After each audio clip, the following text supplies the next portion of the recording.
জি, এরকম হামজা। আরেকটি অক্ষর লিখেছে এখানে হামজা। হামজাটা অনুরূপ, টানা যাবে না। হামজা এরকম না বলে হামজা, হামজা, হামজা, হামজা, হামজা। হামজা। জি। তাহলে ২৯টি হরফের মধ্যে ২টি হরফের উচ্চারণ টেনে পড়া টান যাবে না। দেরি করা যাবে। জি, এই ২টা হরফ টানা যাবে না। আলিফ বলা যাবে না বা হামজা বলে টানা যাবে না।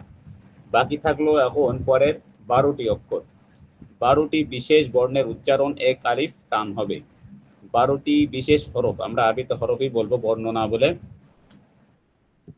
১২টি হরফ যেগুলো এক আলিফ টান হবে। এখানে একটু মনে রাখার সুবিধার্থে একটা জিনিস বলে দিই, সেটা জি, হচ্ছে বাংলাতে যে অক্ষরগুলো লিখতে শুধুমাত্র একটি অক্ষরের প্রয়োজন হয়, বাংলাতে যে হরফগুলি লিখতে শুধুমাত্র একটি অক্ষরের প্রয়োজন হয়, বুঝতে পারছেন? জি, এই হরফগুলি এক আলিফ টান হবে। যেমন বা, শুধুমাত্র বয়াকার লিখলেই আমাদের বা উচ্চারণ চলে আসে। তো সুতরাং এখানে এই হরফটা এক আলিফ টান হবে। এরকম একালি, আপনার আমাদের বইয়ের প্রথমে হা শব্দটা দেওয়া আছে, এখানেও হা, অর্থাৎ হয়াকার হা দিলেই হরফটা লেখা হয়ে যায়। সুতরাং এই হা, ছোট হা বড় হা দুইটাই, এই দুইটা হবে এক আলিফ টান। যেমন করি হা, হা, ছোট, জি, প্রথমে হা হাওয়াজ, যেটা ছোট হা আমরা সাধারণত বলে থাকি, হা, হা, হা, হা, হা, হা, হা।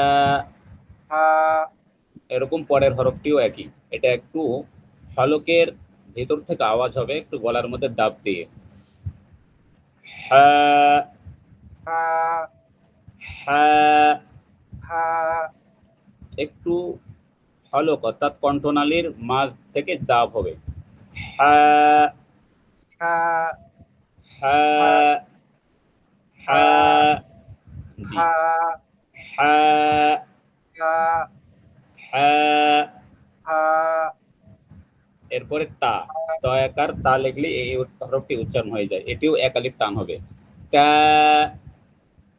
তা, জি, উপরের এই অক্ষরটি তা, তা, তা। তা। এটা উচ্চারণ হবে জিহ্বার আগা এবং দাঁতের গোড়া থেকে। মাখরাজ আমরা একটু পরে করব, শুধু উচ্চারণটা বোঝার জন্য বলতেছি। জিহ্বার আগা এবং সামনের উপরে দুই দাঁতের গোড়ার সঙ্গে লাগবে, তা, তা, তা, তা, তা, তা। তা।